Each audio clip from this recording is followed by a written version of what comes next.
it doesn't get any more Appalachian than West Virginia. And so having a cidery here really goes back to what farmers and settlers did back in the 1800s. They couldn't just pop into town to take their harvest. So what they had to do was find a way to keep their fruit, keep their harvest for the winter.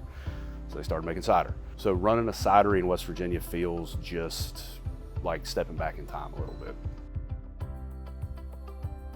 Swilled Dog started as a hobby for our owners, Brooke and Brad Glover. They realized that they were making cider that wasn't already available on the shelves, so it quickly grew into a business idea. They got the whole family involved. It was boots on the ground. They planted their own orchard. They were making their own sales calls, setting up at festivals, really laying the groundwork for what would become the fastest growing craft beverage brand in West Virginia. Giving back is a huge part of our mission. The family is very philanthropic, and they thought this would be a great opportunity to get our customers involved and make an even bigger impact together.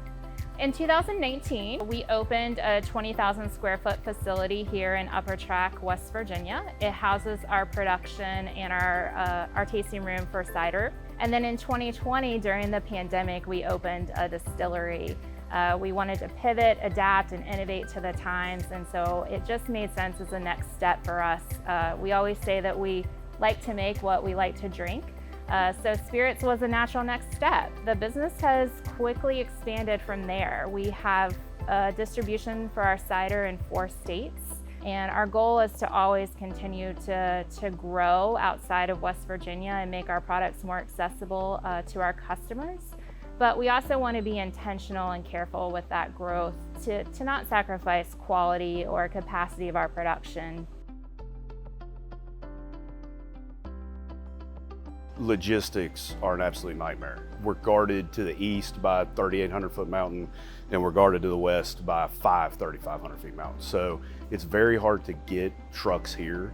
We're a couple hours away from any type of major distributor that we could use for stuff. So a lot of the times when we're bringing stuff in, it's freight and freight costs are just outrageous, but it's hard to find carriers that want to come in here and bring us our stuff without charging a premium.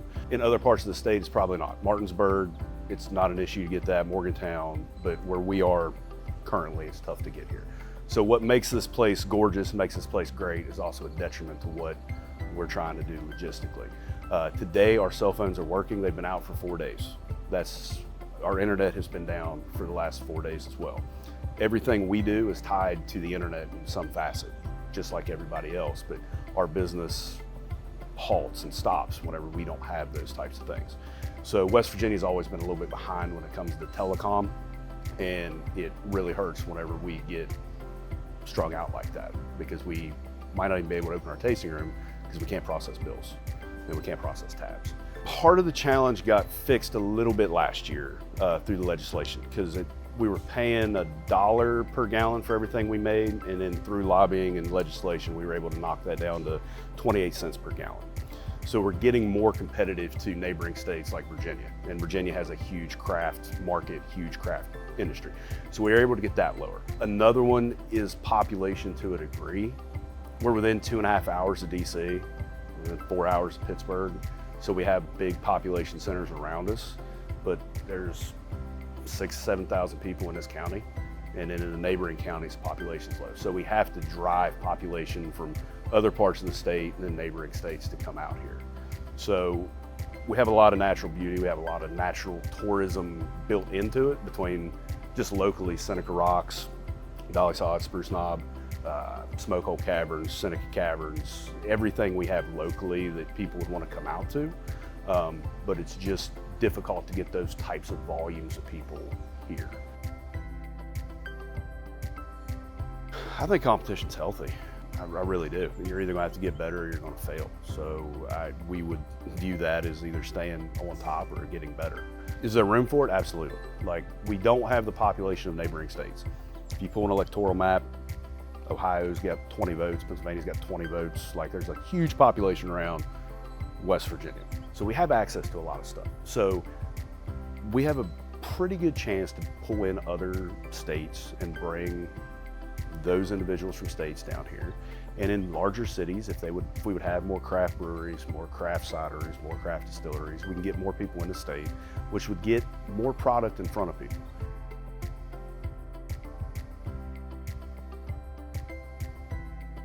So Brooke Glover of Swilled Dog, she has been very, very instrumental and very vocal in terms of promoting agricultural tourism in West Virginia. And how does the agriculture industry fit into that bigger tourism landscape? So I've developed a relationship with Brooke. She actually serves on the steering committee of the West Virginia Agritourism Association, and very, very knowledgeable in her field. Not only how does our current laws and regulations affect the hard cider industry, but how does it affect agritourism in general, and promoting that sustainable form of tourism in general. Food and drink tourism in the world of research is defined as traveling to a place to get a taste of place in order to get a sense of place. This project relates very heavily to food and drink tourism. And food and drink tourism is really that natural inflection point between two of Americans' favorite pastime, traveling and eating and drinking. And so we think that the hard cider industry has so much of the raw ingredients to fulfill that tourism product.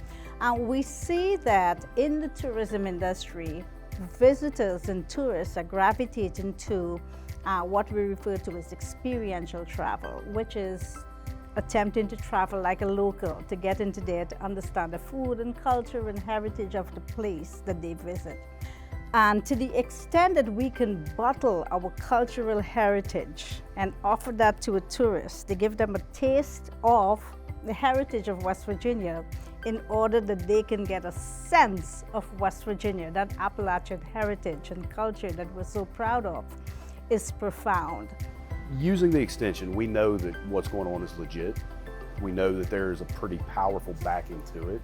And we know that it's important to not only the state and the people that live here, but it's important to people all across the country. So if you're talking about people that are blossoming or people that are just starting out, having that built in, having that resource built in, having that almost 200-year history of the university now built into it, and then having the resources there, knowing that there are people available that know what they're talking about. And if you don't know what you're talking about, you have a relationship somewhere with somebody that does. So they have helped with getting our orchard off the ground. They came in and did some testing and told us basically what we needed to do to make sure that our orchard would survive and thrive. And they've offered pretty good resources on what we need to do. And then after that, I would really like to look at partnering with them with the farm in Kearneysville and then the one in Morgantown as well, and get some apples in this upcoming harvest and look at doing kind of a heritage single varietal of apples that are grown in West Virginia by West Virginia University, crushed in West Virginia by West Virginia grads, and then put in the bottle.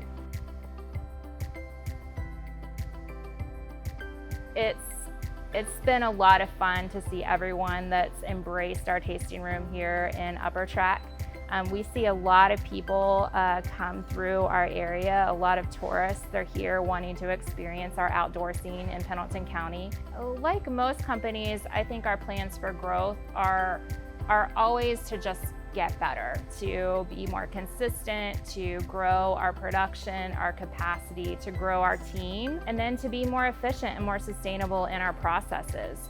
Things are going great here in Upper Tract, and we have plans to expand into a second location. I think the hope is to always continuously grow our footprint for distribution of our cider and spirits, and then maybe more locations in the future. Who knows?